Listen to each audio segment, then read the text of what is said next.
এদিকে মুরব্বি মুরব্বি হাসে হাসে, বোঝা গেছে?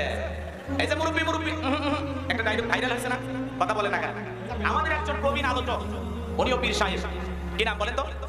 কথা বলে না কেন? শায়েখ মোস্তাক ফয়জি পীর সাহেব, চমৎকার কথা বলেন। আমি নিজে তার আলোচনার একজন ভক্ত, আল্লাহু আকবার বলেন।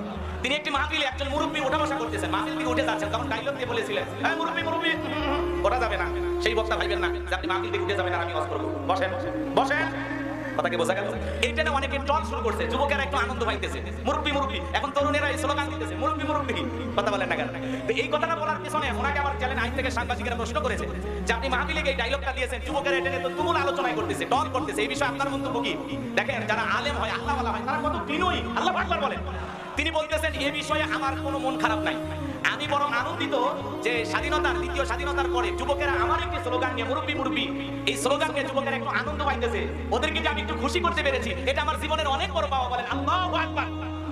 তো আলেমেরা চাই মানুষেরা খুশি থাকুক, তারা ভালো থাকুক। এই যে মুরব্বি মুরব্বি স্লোগান, বলেন তো এর ভিতরে কি কোনো খারাপ কথা আছে? বাজে কথা আছে? এবং যুবকেরা, তরুণেরা, নারী পুরুষ সবাই এই স্লোগানে মেতেছে, সবাই একে অপরকে দেখা হলে এই মুরব্বি মুরব্বি, আল্লাহু আকবার বলেন। তা আমরা অনেক মাহফিলে গিয়ে বলি, আবার উনি আরেকটা মাহফিলে বলেছিলেন, সোনামণি সোনামণি উঠো না বসো, ছোট বাচ্চাকে বলেছিলেন। এগুলো নিয়ে অনেকে টল করে বলতে পারে, কিন্তু মনে রাখবেন আলেমদের কথা নিয়ে টল করলেও আমাদের তাতে কোনো সমস্যা নাই। যার কথা নিয়ে টল করতেছেন উনি অনেক বড় একজন পীর সাহেব, আল্লাহু আকবার বলেন। মোস্তাক ফয়জির জন্য দোয়া করবেন, উনি একজন দ্বীনের দায়ী, চমৎকার কথা বলেন। আমি নিজে তার আলোচনার ভক্ত। এই জন্য যুবকেরা আলেমদেরকে মহব্বত করার দরকার আছে না নাই? এদেশের তরুণেরা আলেমদেরকে ভালোবাসে, গান বাজনা ভাইরাল হয়, নাটক সিনেমার কথা ভাইরাল হয়, একজন আলেমের একটা কথা মুরব্বি মুরব্বি যদি ভাইরাল হয়, সমস্যা আছে? কোনো সমস্যা নাই। সম্মানিত ভাইরা আমার, ভূমিকা যে দিক সেদিক দেওয়ার কোনো সুযোগ নাই, লম্বা হবে লম্বা করার কোনো সুযোগ নাই। বারবার আমার ভাইটা বলতেছে হুজুর সিপি আসতে বলেন।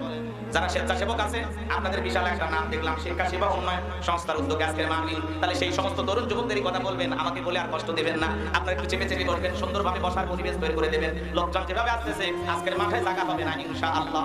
লিল্লাহি তাকবীর। তাহলে যুবকেরা আলেমদেরকে মহব্বত করে, শায়েখ মোস্তাক ফয়জিকে মহব্বত করে, যেন তার কথা নিয়ে যুবকেরা আনন্দ করতেছে।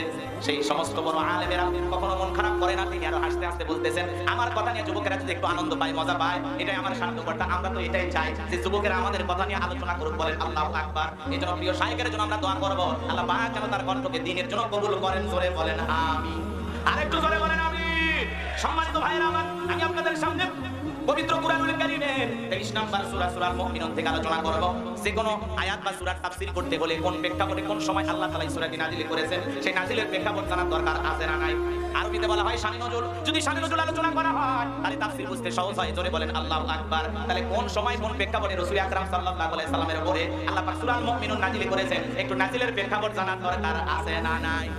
ভালো করে বোঝার চেষ্টা করবেন। বিশ্বনবীর প্রিয় সাহাবী হযরত ওমর ফারুক রাদিয়াল্লাহু তাআলা বলতেছেন, আমি মৌমাছির গুনগুন আওয়াজ শুনলাম, গুনগুন আওয়াজ শুনলাম, ডানে তাকাই মৌমাছি নাই, বামে তাকাই মৌমাছি নাই। বিশ্বনবীর চেহারা মোবারকের দিকে তাকায় দেখি নবীজি ফিসফিস করে কি যেন তিলাওয়াত করতেছেন। হযরত ওমর ফারুক থেকে বলেন, আমার বোঝার বাকি রইল না, আসমান থেকে নবীজির উপরে কুরআনুল কারীম নাযিল হচ্ছে, আর বিশ্বনবী কুরআনুল কারীম রিসিভ করতে ব্যস্ত। বলেন আল্লাহু আকবার। তাহলে মৌমাছির বনবন বনবন আওয়াজ হলে কুরআনুল কারীম নাযিল হয়, তখনই ছুটির ঘন্টাই বাড়ি মারে, টনটন আওয়াজ হলে কুরআনুল কারীম নাযিল হয়। নবীজি যখন ঘোড়ার উপরে থাকতেন, ওই সময় যদি কুরআনুল কারীম নাযিল হইতো, ওহির ভারে ঘোড়ার পাগুলো বালুর ভিতরে নেমে যেত। বলেন আল্লাহু আকবার। নবীজি যখন উটের উপরে থাকতেন, ওই সময় যদি নবীজির উপরে কুরআনুল কারীম নাযিল হইতো, ওহির ভারে উটের মাথা জমিনের সঙ্গে লেগে যেত। এক সাহাবী রানীর উপরে মাথা রেখে নবীজি আরাম ফরমাচ্ছেন, ওই সময় কুরআনুল কারীম নাযিল হলো। সাহাবী থেকে বলেন, আমার কাছে মনে হয় আমার রানটা ফেটে যাবে, আমার কাছে মনে হয় পাহাড় আমার রানীর উপরে চেপে ধরা হয়েছে। তাহলে বলেন তো কুরআনুল কারীমের একটা আলাদা ওয়েট, আলাদা একটা ওজন আছে না নাই? জীবনের প্রথম কুরআনুল কারীম রিসিভ করতে গিয়ে বিশ্বনবীর শরীর মোবারকে জ্বর পর্যন্ত এসেছিল।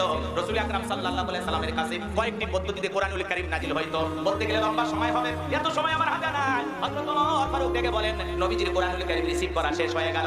বিশ্বনবী সাহাবায়ে কিরামদের দিকে মুখ ঘোরায় ডেকে বলেন, আমার সাহাবীরা, এই মাত্র আসমান থেকে জিবরাইল এসে আমার উপরে সূরাল মুমিনুনের 10টি আয়াত কারিমা নাযিল করে জানায় দিয়ে গেলেন, নবী গো, এই 10টি আয়াতের ভিতরে আল্লাহ রাব্বুল আলামিন তার মুমিন বান্দাদের 7টা গুণাবলী নিয়ে আলোচনা করেছেন, 7টি বৈশিষ্ট্য নিয়ে আলোচনা করেছেন। কোন মুমিন যদি এই 7টি গুণে গুণান্বিত হতে পারে, 7টা গুণ দিয়ে তার জীবনটাকে সাজাইতে পারে, আমার আল্লাহ রাব্বুল আলামিন বলেন, উলাইকা হুমুল ওয়ারিসুন আল্লাযীনা ইয়ারিসুনাল ফিরদাউস হুম ফিহা খালিদুন।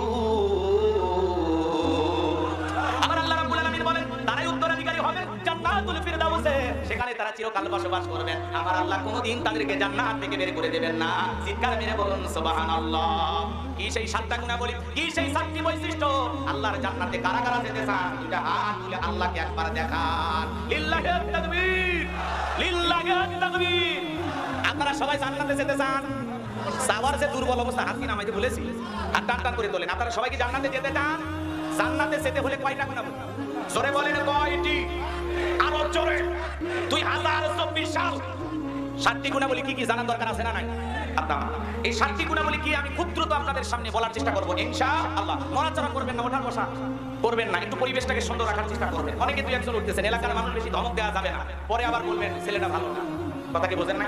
এই জন্য দয়া করে কোরআনের মাহফিল থেকে নড়াচড়া করবেন না, পরিবেশটাকে সুন্দর রাখবেন। আমি বুঝতেছি আপনাদের অনেক গরম লাগতেছে, কিন্তু বলেন তো বাজার, এই গরম এটা তো সাধারণ গরম। কথা বলেন না কেন? রাগ করতেছেন আপনারা? বিরক্ত হইতেছেন?